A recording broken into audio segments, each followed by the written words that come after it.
오늘도 하나님의 귀한 말씀을 가지고 여러분과 함께하는 시간을 갖겠습니다. 오늘은 이제 제가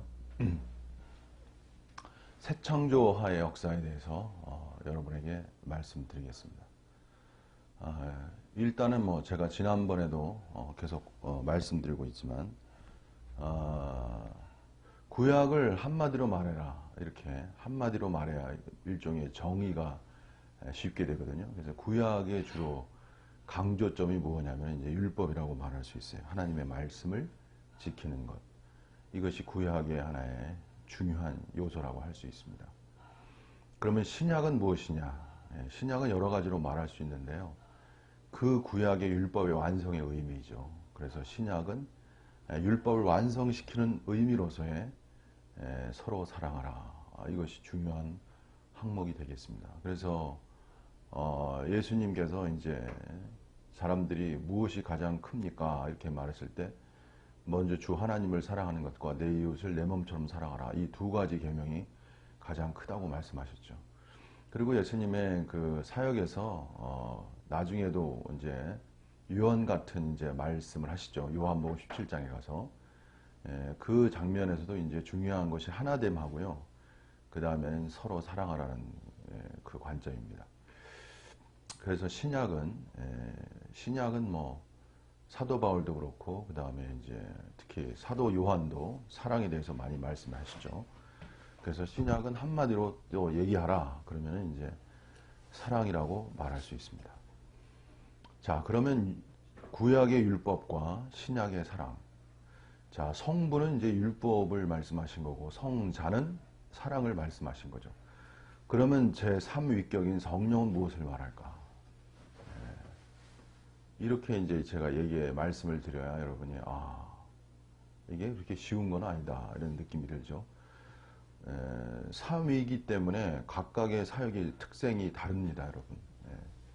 동일하지만 한 분이시지만 일체이시지만 삼위적이기 때문에 그 사역의 중점이 다르다고 할 수 있어요. 그럼 성령은 무엇인가?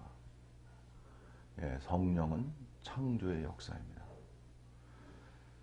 성령에 대해서는 사도 바울도 말을 했지만 성령에 대해서 깊이 있게 그렇게 많은 부분을 다루지 못했어요, 여러분.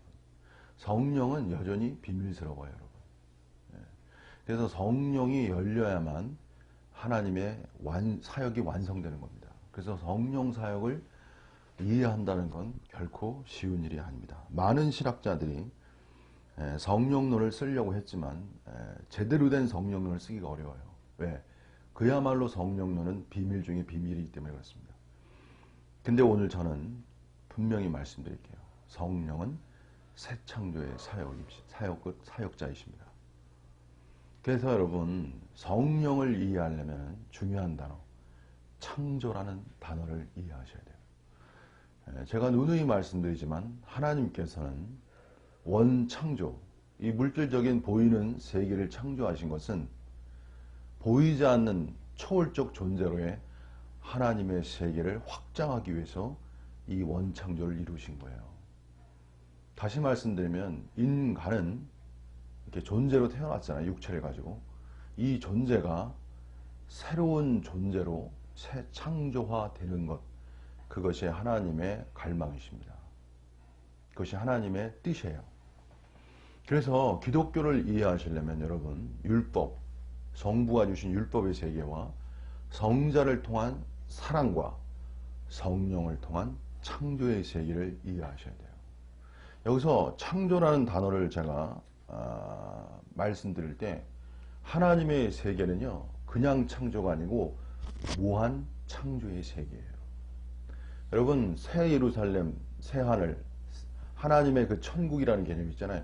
천국이라는 개념은 뭐냐면 무한 창조의 영역이에요, 여러분.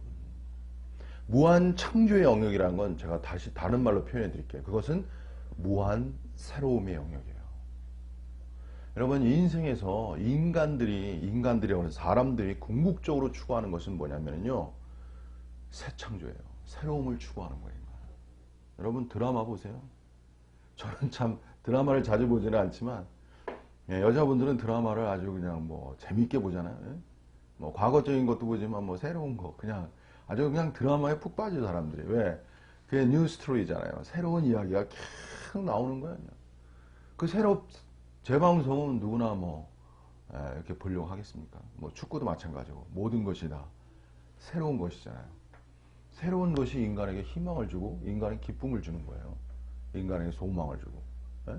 뭔가 기대감을 주고 그런 거예요, 본질적. 그래서 존재라는 것은 존재성이잖아요. 인간의 존재성이라는 것은 궁극적으로 새로움을 쫓아가는 거예요. 근데 여러분, 새로움의 그 본질, 새로움의 그 결정체, 그게 누구십니까?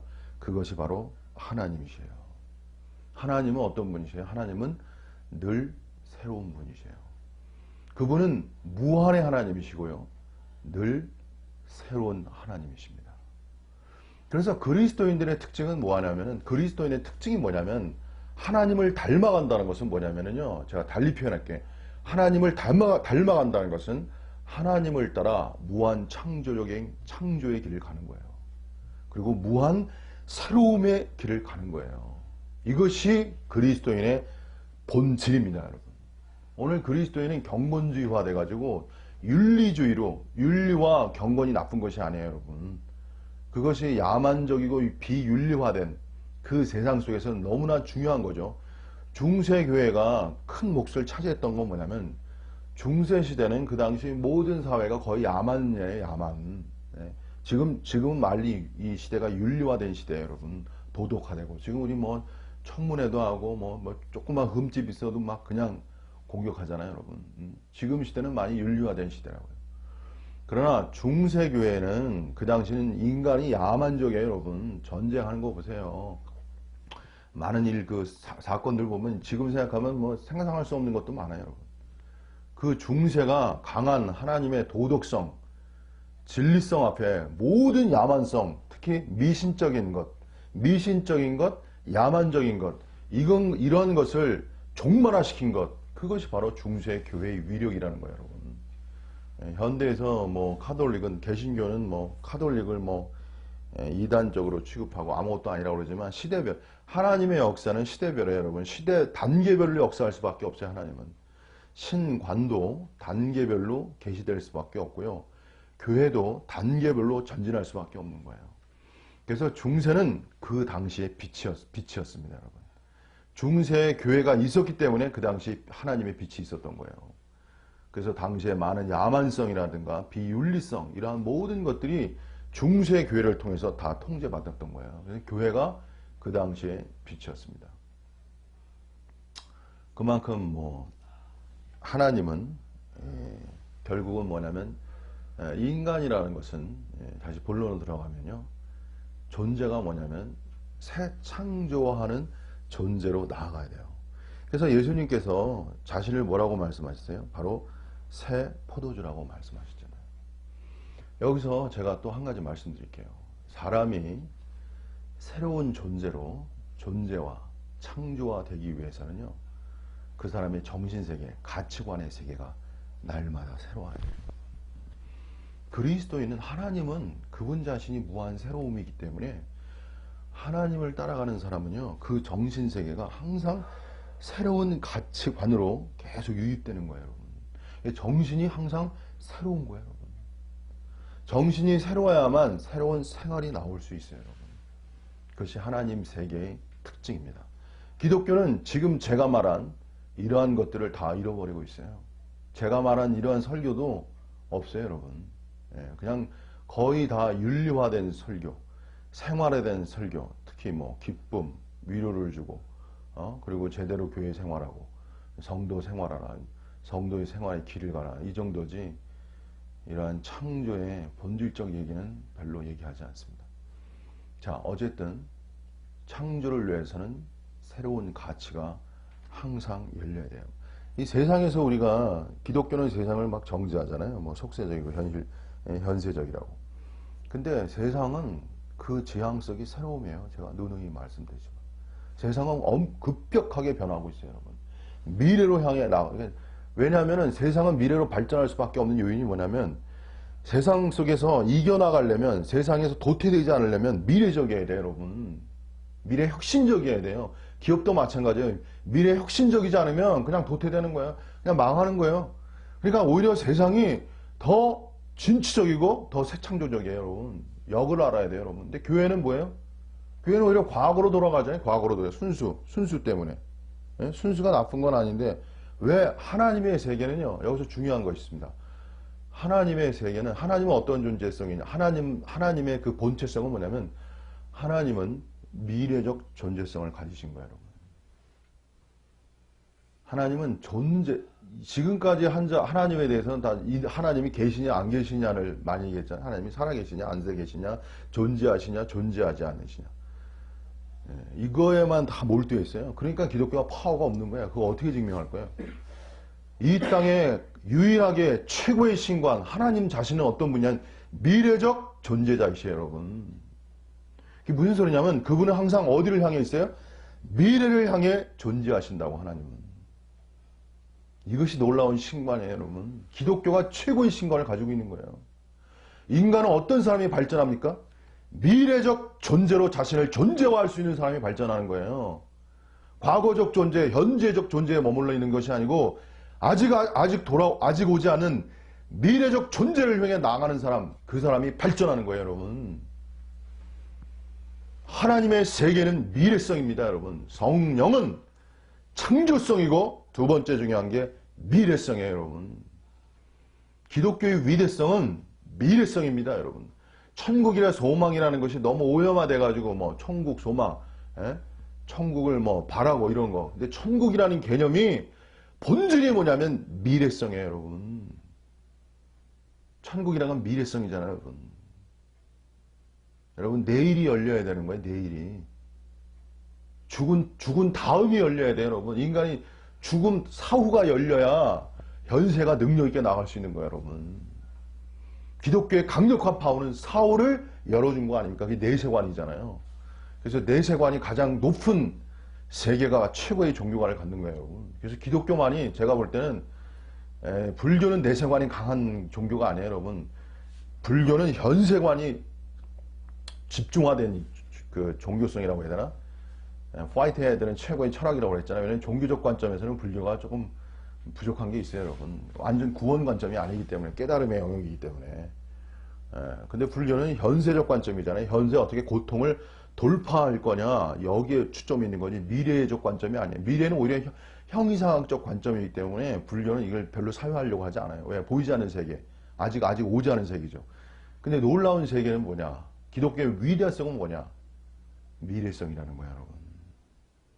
하나님의 놀라움은 뭐냐면 하나님의 세계는 미래성이에요, 여러분. 이건 조금 약간 어렵습니다, 여러분. 이게 좀 제가 지금 설명하는 건 어려워요. 무슨 소리냐면 하나님의 미래성이라는 건 뭐냐면요. 여러분 지금 현 존재로 존재하시잖아요. 제가 말이 좀 철학적인데 현 존재로 존재하시잖아요. 현 존재로 존재하는 것을 여러분 다라고 생각하시면 안 돼요. 그러면 여러분 현 존재 속에 갇힌 존재가 돼요. 그럼 발전하지 못합니다, 여러분. 그럼 어떤 존재에 의해야 발전하냐면요. 아직 오지 않은 미래적 존재가 존재한다는 걸 믿으셔야 돼요. 그리고 미래적 자아가 내게로 오고 있다는 것을 알아야 여러분의 생각이 열리게 되는 거예요, 여러분. 그래서 미래 세계를 열어주는 것이 기독교의 파워라는 거예요, 여러분. 오늘 기독교는 미래를 열어줘야 돼요. 그래야 청년들이 힘을 얻는 거야. 그래야 청년들이 기독교에 눈을 뜨게 되는 거예요. 왜? 모든 인간은 다 어디에 초점을 두냐면 다 미래에 두는 거예요. 앞으로 일어날 게 뭐야? 앞으로 무엇이 발생할 거야? 여기에다 초점이 있는 거예요. 왜? 돈의 흐름이라는 거는 미래성이에요, 여러분. 주식도 마찬가지잖아요. 돈이 어디로 흘러갈 거야? 거기에 투자하는 사람이 돈을 버는 거 아닙니까? 그러니까 미래를 바라보고 미래를 창조해 나갈 수 있는 사람, 그 사람이 현세를 이기는 사람이에요, 여러분. 여러분 아멘 하셔야 되는데 네?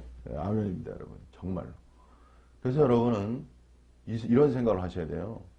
아직 내게 오지 않는 미래적 자아를 향해 여러분 분투하시는, 예? 달려가시는, 그야말로 사도 바울이 말한 대로 달려가시는 여러분이 되셔야 돼요. 자, 여기서 조금 제가 말을 좀, 자, 그럼 미래성을 만든 게, 미래성을 이렇게 막 차단하는 게 뭐냐, 그거에 대해서 제가 몇 가지 말씀드릴게요. 첫째는 뭐냐면, 여러 가지겠지만 제가 몇 가지만 말씀드릴게요. 첫째는 뭐냐면 기존 가치관과 관념이에요, 여러분. 인간은 뭐냐면은 다 정통적 관점이라, 정통성이라는 게 중요하잖아요. 정통성, 이단성 때문에. 근데 인간은 뭐냐면은 참 재밌는 게 뭐냐면 자신이 가진 가치관이나 자신이 가진 어떤 이데올로기 있잖아요. 이러한 것에 다 갇히는 구조를 가져요. 예. 그래서 교회도 마찬가지예요. 어떤 교리주의, 도구마라고 그러잖아요. 그런 것에 갇히면요, 미래가 열리지 않아요. 그래서 여러분 이걸 아셔야 돼. 신관에서 중요한 건 뭐냐면은 하나님의 세계는 모른다가 중요한 거예요, 여러분. 그리고 하나님의 세계는 다 알려질 수가 없어요, 그 자체가. 이미 다 알려주는 순간에 그건 하나님의 세계가 아닌 거예요, 여러분. 제 말을 이걸 잘 드셔야 돼요, 여러분. 몰라야 되는 거예요. 그래서 하나님은 잠언서 전도서에 보면요, 앞날을 모르게 하셨다고 그랬다고. 형통과 고난을 병행해 주셨다고 그러고 앞날을 모르게 하셨다고 그랬다고. 미래를 모르게 하신 거야, 일종의. 하나님의 세계를 알면서도 모르는 거예요. 왜 그러냐면 새로운 가치관은 본인이 모른다고 생각하는 그 가난으로부터 새로운 가치관이 계속 유입되는 거예요. 그리고 하나님의 세계를 실체적으로 추구하잖아요. 저는 뭐 계속 글을 쓰고 있어요, 지금. 아우, 제가 아주 그냥, 저는 최근에 뭐 제가 이 창조를 말하면서 할 말이 너무 많아요. 생성과 창조를 이해하려면 생성과 진화의 관점을 또 이해하셔야 돼요, 여러분. 뭐 이 과학자들이나 철학자들은 특히 이 생성의 관점을 엄청 연구했어요. 제가 뭐 여러 가지 말할 수 있는데, 헤라크레이토스라는 철학자가 생성의 관점을 연 사람이고, 파르메니데스가 그 뭐지, 존재론을 말했죠. 제가 이거 자 이게 참 이거 얘기하려면 또 다른 데로 얘기해야 돼가지고, 존재론을 강화시키면 고정론이 되고요. 생성론을 강화시켜야만 창조론이 돼요. 근데 생성론은 기독교 자체에서 그 변화, 가변성을 말하기 때문에 별로 좋아하지 않는다고요. 자, 어쨌든 진화라는 관점도 중요하고요. 제가 제가 많이 사유하는 문제인데, 참 여러 가지 얘기하려고 했더니, 그러니까 생성이라는 관점의 세계라는 거는 뭐냐면은 이 만물의 그 움직임이라는 건 생성적 관점이라고요. 움직인단 말이에요. 무브먼트 한단 말이에요. 그래서 서로 충돌도 할 수 있고 확장해 나가죠. 그러면서 만물의 그 어떠한 그 미래성이라는 것이 이제 진화성이 되는 거예요. 그래서 이제 다윈이 뭐 진화성을 부분 진화성이 맞는 거죠. 원론적으로는 창조성이 맞는 거고. 진화라는 것은 다른 형태로 발전하는 거죠. 그래서 모든 것이 다 발전하죠. 근데 창조라는 건 뭐예요? 창조와 진화는 다른 거예요, 여러분. 창조는 그야말로 하나님의 영역이에요, 여러분. 진화도 하나님의 영역이지만. 진화는 발전의 형태고요. 창조는 새로움의 형태예요, 여러분. 완전 새로움의 형태예요.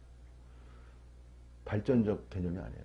그래서 기독교는 원래 발전적 개념을 넘어서는 창조적 개념이에요. 무슨 소리냐면 인간을 발전시키는 게 아니에요, 원래 기독교는. 개혁시키는 것도 아니고 발전시키는 것도 아니고 진보시키는 게 아니에요. 원래 본론적으로 말해서 기독교는 뭐냐면요, 창조예요. 원래가. 기독교는 새 창조예요. 새로운 존재예요. 그래서 기독교가 위대한 거예요. 그래서 기독교의 그 깊이는 어디서 형성되냐면요, 여러분이 전에 이 새 창조라는 건 뭐냐면 전에 없는 것이 나타나야 되는 거예요. 그래서 이 미래성이라는 거 있잖아요. 미래성이라는 건 뭐냐면 여러분이 전에 갖지 않은 사람이 되는 거예요, 여러분. 전에 그 사람이 아니에요. 다른 사람이 되는 거예요. 이것이 창조예요. 다만 발전의 문제가 아니에요. 저는 이 세계를 왜 분투하고 있는 거예요, 여러분. 기독교는 이렇게 되기가 되게 어려워요. 왜? 사단이 존재해가지고 사단이 역사예요. 사단이 어떻게 역사하냐면 도구화 시킨단 말이에요.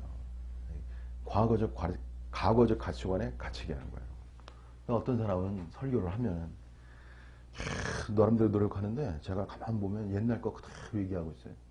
변한 거 하나도 없어요. 그거를 그냥 뭐 돌리는 거예요, 돌리는 거. 계속 이랬다 저랬다. 말 바뀌게. 그게 외식이에요, 여러분. 뭐가 외식입니까? 그게 바로 외식이라는 거예요. 그 외식이 왜 그러냐면 하나님은요, 이 창조 세계이기 때문에 하나님과의 교제성 있잖아요. 그리고 하나님과의 친밀성, 그리고 하나님으로부터 받는 은혜, 그것은 무엇으로 결정화되냐면 새로움으로 결정화되는 거예요. 새로운 생각, 새로운 가치관, 새 포도주가 끊임없이 유입되는 것이 그것이 실체적인 하나님과의 교제예요, 여러분. 어떤 사람들은 그냥 하나님과의 교제를 그냥 한다고 막 얘기하는데 과거의 것만 계속 얘기해. 그건 실체적 하나님과의 세계의 일종의 단절을 의미하는 거예요. 일반 사람들은 속일 수 있어요. 일반 사람들은 다 왜 수준이 낮기 때문에. 근데 제가 뭐 제 자랑하면 저는 속일 수 없어요, 여러분. 저를 속이기 어려워요. 왜? 저는 계속 발전해 나가는 사람이기 때문에, 창조하에 나가는 사람. 저를 속일 수는 없어요. 그런 거예요, 여러분. 저 자신도 항상 하나님의 세계는 그 특징이 뭐냐면요. 제가 여러분, 여러분 이해할지 모르겠어요. 하나님의 세계의 특징은요, 미치는 거예요, 여러분. 여러분, 제가 이런 말 처음 듣죠, 여러분. 하나님의 세계의 특징은 미치는 거예요, 여러분. 여러분, 제 말 이해하시겠어요? 사도 바울이 말한 거예요. 내가 하나님께 미쳤다고 그랬잖아요. 너에겐 언제나 아니라. 하나님의 세계의 특징은 뭐냐면 그냥 하나님께 미치는 거예요, 여러분.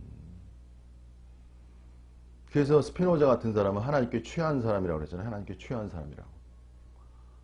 그가 스피노자가 이게 기독교적인 관점으로서의 신과는 아니지만 이 범신론도 이 빛과 그림자가 있습니다, 여러분. 그 당시에는 범신론이 최고의 신과일 수밖에 없어요. 그 당시에는. 지금은 뭐 이단적 가르침이 됐지만. 여러분, 하나님 세계는 그 자체가 미치는 거예요, 여러분.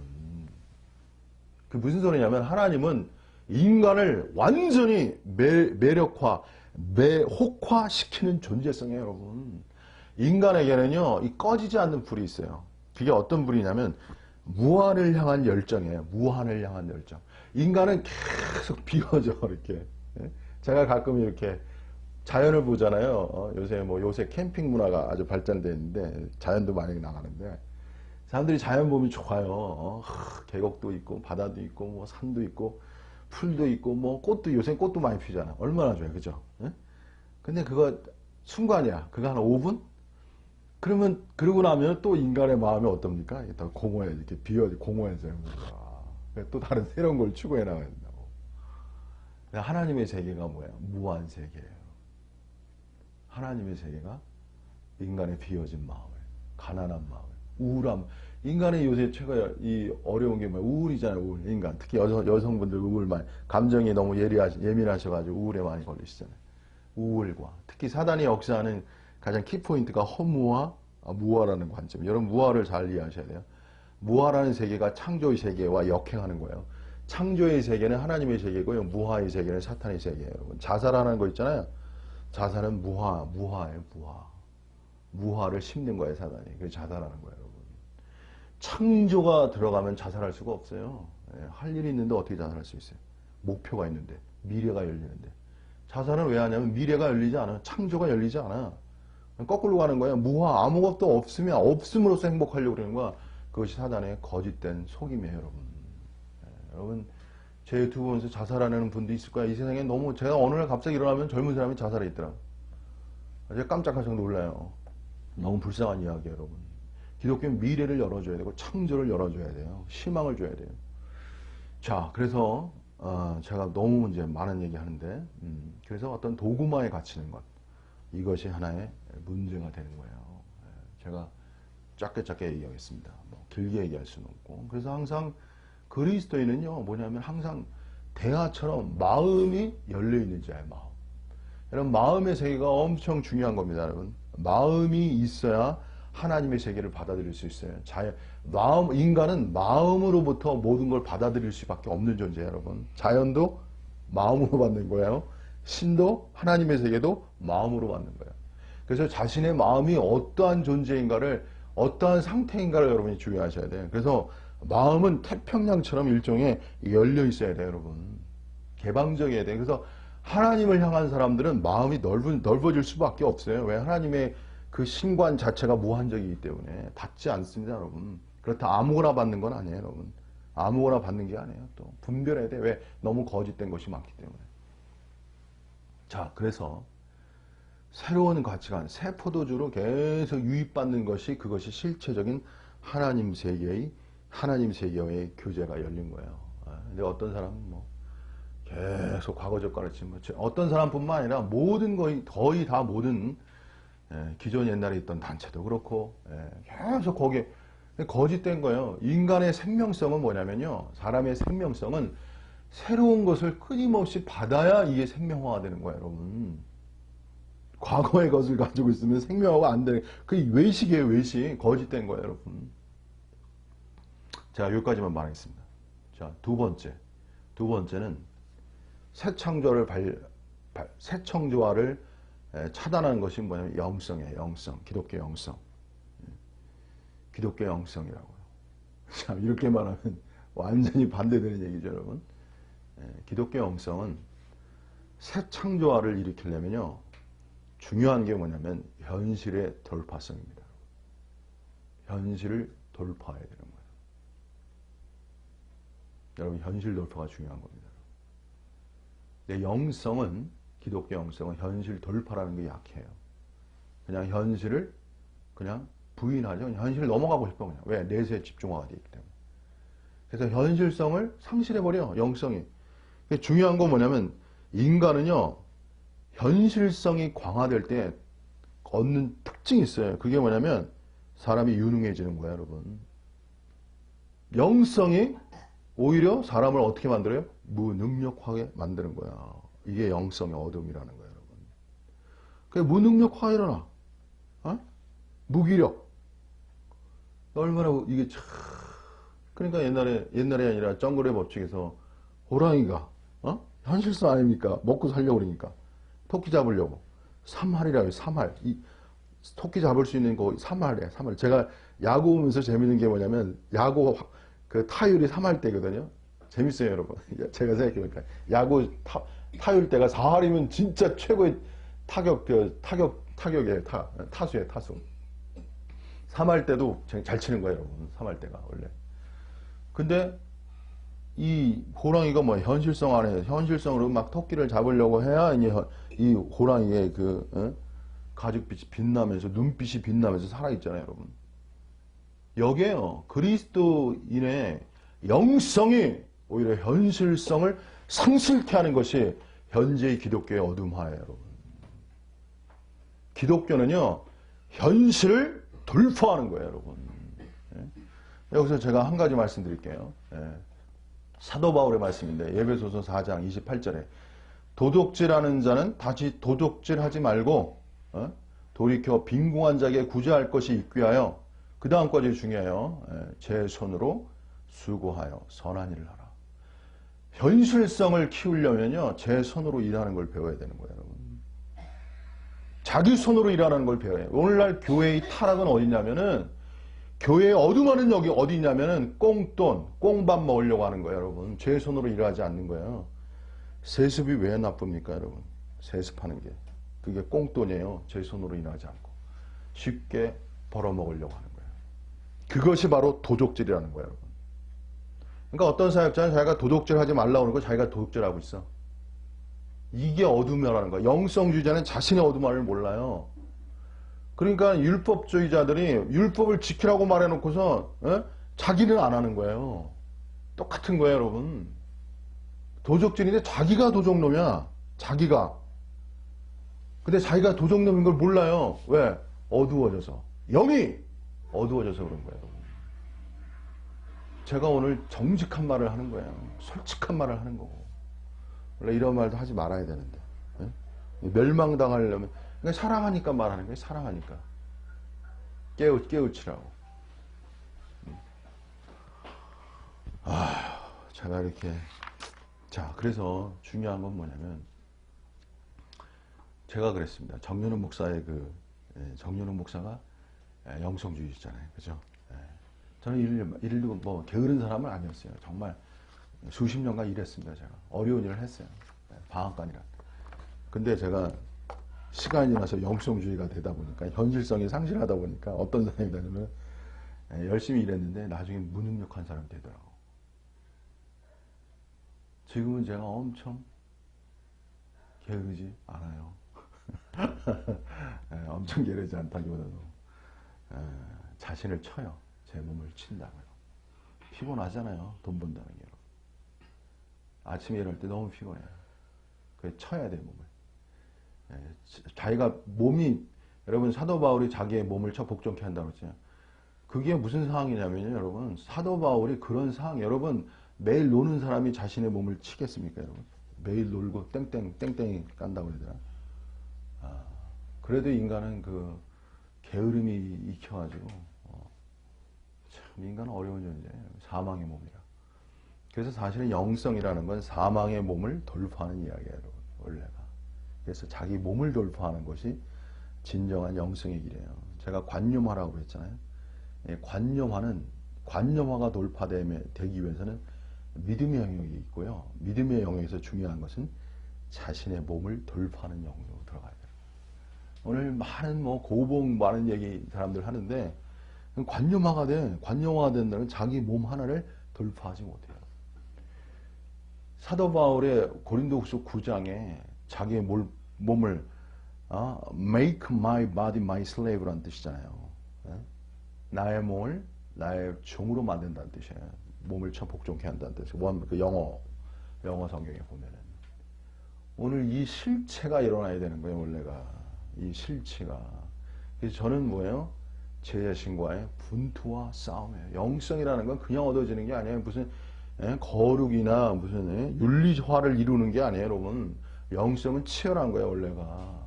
영성은 자기 자신과의 치열한 싸움에 여러분. 창조라는 건 어디에서 오냐면 자기 한계와의 싸움에서 오는 거예요, 여러분.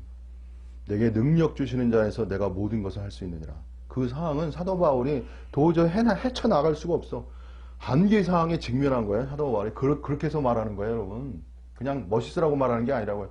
내게 능력 주시는 자에서 내가 모든 것을 할 수 있느니라. 이것은 무슨 소리냐면 사도 바울이 더 이상 할 수 없어. 더 이상은 안 되겠어. 난 여기까지야. 그 한계 상황에서 그 말을 하는 거예요, 여러분. 이것이 기독교의 파워라는 거예요, 여러분. 자기 돌파, 자기 창조는 항상 한계적 상황에 직면하게 되어 있는 거예요, 여러분. 인간은. 여러분 인생 사는 거 보세요. 돈 버는 거 보세요. 다 한계 상황에 직면이에요, 여러분. 제가 요새 막 돈 벌려고 막 많이 못 벌어도 그냥 열심히 하잖아요. 아침에 일어나는 게 한계 상황에 너무 힘들어. 그냥 돌파하는 거야. 무슨 힘으로? 하나님을 믿는 힘으로. 믿음이 능력이 되는 거예요, 여러분.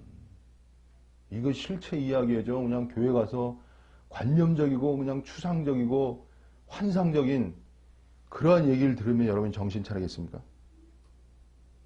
여러분 사랑이라는 건 어디서 와요?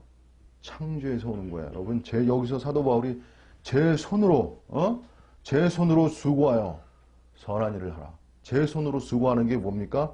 그것이 창조예요. 창조 여러분.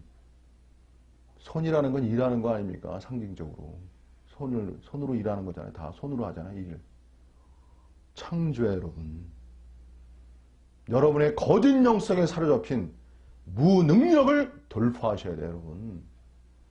현실에 사로잡히는 건 아니지만 현실을 돌파하셔야 된다고. 정면 돌파로. 여러분이 가진 달란트를 개발하셔야 된다고. 남는 장사를 하셔야 돼요, 여러분. 여러분이 돈을 버셔야 된다고요. 정당하게 수고해서 잉여가 있어야 돼. 남는 게 있어야 돼요, 여러분. 그 남는 것을 가지고 선한 일을 하셔야 되는 거예요. 구제를 하시라고요. 남을 도우시라고요. 여러분 인간이 행복한 건 뭐냐면 자기 손으로 피땀 흘려서 돈 번을 가지고 번 돈을 가지고 남을 도와줄 때 그때 인간이 행복한 거예요, 여러분. 깨끗한 손으로 남을 도와줄 때 행복한 거예요. 돈에 세습이나 해가지고 꽁돈이나 바라고 일 안 하고 거짓된 거예요, 여러분. 그런 거짓된 영성 속에서는요, 여러분 인생을 망치게 되는 거예요. 결과는 뭔지 아세요? 환상이에요, 환상. 그 환상이 여러분을 심판한다고요. 거짓된 환상. 사단의 역사는 사단의 그 고도의 전략이라는 게 뭐냐면 고도의 환상을 만들어내는 거예요. 왜? 나는 이렇게 하면 천국에 들어가. 나는 어떤 교회에 다니니까. 나는 순종을 잘하니까, 난 어떤 사역을 잘 따르니까, 여러분 다 거짓된 거예요. 자기 창조화가 일어나지 않으면, 자기 달란트를 남기지 않냐면 하나님께 심판받는 거예요, 여러분. 마지막으로 정리할게요. 예? 한 달란트, 두 달란트, 다섯 달란트 있잖아요. 예? 여러분 잘 아시죠? 한 달란트는 감췄잖아요. 예? 그리고 두 달란트는 두 달란트 남기고 다섯 달란트는 다섯 달란트 남겼잖아요. 예? 여기 보세요. 여기서 한 달란트 땅에 감췄단 말이에요. 그 사람에 대해서 예수님이 뭐라고 했어요? 악하고 게으른 종이라고 그랬어요, 여러분. 창조라는 거는 게으름을 돌파해야 돼요, 여러분. 창조적 자아가 되려면 항상 부지런해야 되는 거예요. 악하다는 건 뭐냐면, 악하다는 걸 설명해 드릴게요. 악하다는 건 뭐냐면, 자신을 합리화하는 것이 악한 거예요, 여러분. 여기서 합리화한다고요. 예, 주인은 어떠한 사람이냐, 내가 왜 땅을 감췄느냐, 그 한 달란트를 감추인 사람이 말한 거예요. 주인에게 당신은 굳은 사람이라, 심지 않은 데서 거두고 해치지 않은 데서 모는 줄 내가 알았으므라. 여러분, 그 사람도 다 이유가 있는 거라니까. 달란트를 감추인 것도. 양심을 속여서는 안 되는 거야. 이게 진정한 양심이야. 자기 창조화의 세계로 나아가요. 하나님이 일하시니 나도 일한다. 오늘 일하는 것이 너무나 그냥 무슨 영성주의가 돼가지고 뭐 일 자체를 다 그냥 정지해제 그냥 천연적인 일이라고. 여러분 천연적인 일인지 영적인 일인지 이걸 해보고 아는 거야, 여러분. 그걸 하도 구분하다 보면 하지도 못해, 여러분. 인간은요, 양심적으로 얘기하면 시행착오 속에서 배워가는 거야. 인간이 온전해서 배워가는 게 어디 있습니까, 여러분? 실패 속에서 배워가는 거. 인간은 스스로 겸손해서 배워가죠. 여러분 어떤 사업을 해보세요. 완전히 그냥 처음부터 성공합니까, 여러분? 사업이 이렇게 쉽습니까, 여러분? 얼마나 많이 고민합니까? 잠 못 자면서, 여러분. 세상 사람들 장사하는 거 잠 못 자면서 고민하고 이렇게 저렇게. 그게 현실이에요, 여러분. 그래야 그 사람이 세상을 아는 거야. 세상을 알아갈 때 오히려 그 사람이 철드는 거야, 여러분. 교회 다닌다고 철드는 게 아니라고, 여러분. 정신 똑바로 차려야 돼요. 이 사단의 역사는 고도의 환상을 만들어낸 거야. 현실성을 외면해서. 그래서 무능력화의 사람을 만들고 자기를 정당화, 합리화시키는 거예요. 나는 어떤 교회 다닌다, 어떤 사역자의 말을 듣는다, 어떻게 순종한다. 여러분, 자기 달란트를 남기셔야 돼요. 하나님을 아는 것이 깊어지고. 그래서 정말 제 손으로 일해서 남는 게 있어야 돼요. 남에게 줄 수 있는 실체적인 것. 가난해가지고 남에게 줄 게 없다? 그거 죄악입니다, 여러분. 하나님은 그러한 가난을 말씀하신 게 아니에요, 여러분. 가난의 해석을 잘해야 돼요. 너무 가난해서 남에게 줄 것도 없고 뿌인다? 그것이 죄악이라니까요, 여러분. 하나님은 남는 걸 원하시는 거예요. 열심히 일해서. 그래서 사랑하는 마음으로 자신의 것을 베풀 수 있어요. 그것이 하나님이 기뻐하는 것입니다. 그리고 하나님은 어떠한 분이에요? 미래적이잖아요. 미래 창조적이잖아요. 여러분. 성령은 미래 창조라는 게 중요한 거예요. 여러분 아침에 일어나셔서 뭘 생각하시겠어요? 오늘도 나는 나를 창조한다. 하나님이 이루신, 그래서 기독교에서는 중요한 게 두 가지입니다. 임의와 아직이에요, 여러분. 임의를 너무 강조해도 안 되고 아직을 너무 강조해도 안 돼요. 이 두 가지를 동시적으로 강조할 수 있어야 돼요.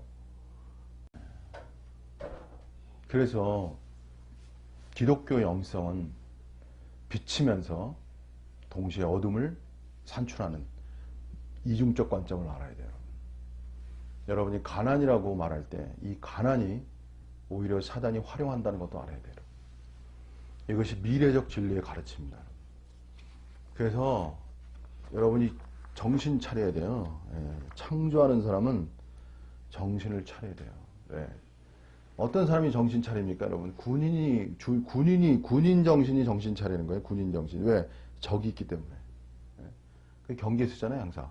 불침번 쓰고. 여러분, 어떤 사람이 이게 히브리서에 보면 흘러 떠내려간다는 표현이니까 흘러 떠내려간다. 인간은 정신을 차리지 않잖아요. 그냥 흘러 떠내려가요. 그게 무슨 소리냐면 사람은 생각이라는 게 있잖아요. 생각이 정신 차리지 않으면 엉뚱한 생각, 망령, 상념, 잡념, 멍 이런 거로 그냥 가는 거야 인생이. 깨어있지를 못해요. 오늘 제가 이런 말씀을 여러분에게 들려드리잖아요. 이 자체가 여러분의 정신을 깨이게 하는 거예요, 여러분. 여러분에게 정신을 번쩍 들게 하는 거예요, 이런 말씀이. 말씀 자체가 그런 거예요, 여러분. 제대로 된 생각을 갖도록 도와드리는 거예요, 여러분.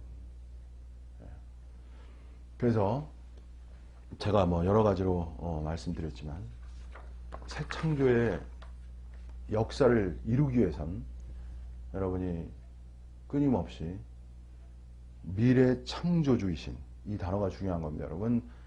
여러분은 그냥 하나님에 대해서 그냥 구원주, 창조주 이 관념만 알으셨잖아요. 그죠? 여기서 여러분이 말문을 트셔야 돼요. 하나님은 어떤 분이세요? 미래 창조주이세요. 이게 성령의 관점이라는 거예요, 여러분. 미래성. 성령은 제가 창조와 미래라고 그랬잖아요. 하나님은 어떤 분이세요? 미래 창조주시에요. 여러분은 어디로 향해 나아가세요? 미래 창조로 여러분 나가시는 거예요. 여러분이 뭐 돈을 버시고 현실을 살아가고 모든 것은 그 균열성이 어디냐면 미래를 창조하는 거예요. 기독교인은 어디를 향해 나가는 거예요? 미래를 창조해 나가는 게 기독교인이에요, 여러분. 과거적 진리, 높은 고봉의 진리, 영성의 진리 여기에 갇히는 게 아니에요, 여러분. 이러한 진리를 가지고 어디를 향해 나가는 거예요? 미래를 창조해 나가시는 이것이 실체적 이야기예요, 여러분. 그냥 미래는 창조하지 않고 그냥 계속 말씀만 듣고 어떤 자매가 막 기도하는데 너무 불쌍하더라고. 미래 창조에 그리스도인이 활기가 있고 이게 뭐 샘솟고 힘이 나고 이래야 되는데 막 찌들려가지고 눌려가지고 예? 어디 너무 불쌍해. 그냥 얼굴이 너무 눌렸어요. 그냥 그 가르침에 힘이 있고 소망적이고 미래적이고 창조적이고 진취적이고 도전적이고 뭐 이렇게 해야 이게 보는 사람도 좋은데 예? 너무 불쌍하더라고. 왜 그래요? 가르침이 문제가 있는 거예요, 여러분. 윤리화 하나님의 천국을 말한다면서 사람을 그냥 새로운 율법으로 이렇게 하면 안 됩니다, 여러분. 그게 새로운 율법에 그게 천국을 향한다고 믿고서 눈에 힘이 있게 창조적이고 진취적인 인간이 되게 해야 되죠. 힘 있는 사자와 같은 어린 양이면서 순수하면서 사자와 같은 돌파력이 있는 이러한 그리스도인들을 산출해야죠. 현실이라는 건 뭐예요? 이기는 거예요, 여러분. 오버커머즈. 현실을 이겨야 천국에서도 이기는 자가 되는 거예요, 여러분. 냉정한 거예요. 왜 하나님이 현실을 주셨겠어요, 여러분? 현실을 돌파하라 이거예요. 그래서 뭐라 그랬어요? 너희는 세상의 빛이라고 말했잖아요, 여러분. 현실을 이길 수 있어야 세상의 빛이 되는 거 아닙니까, 여러분? 이게 그렇기 때문에 그리스도인은 최고의 강한 정신을 가져. 다만 위로받고 되는 게 아니에요. 위로받는 문제가 아니라고. 현실을 돌파할 수 있는 강한 정신력을 가져야 되는 거예요. 다만 위로가 아니고 그러한 성령이 아니라고. 위로하는 성령으로부터 현실을 돌파하는 강한 영, 이것이 성령의 역사라는 거예요, 여러분. 여러분, 이러한 역사를 통해서 앞으로 전진할 수 있는 귀한 성도 되기를 축복드립니다. 네, 여기서 마치겠습니다. 감사합니다.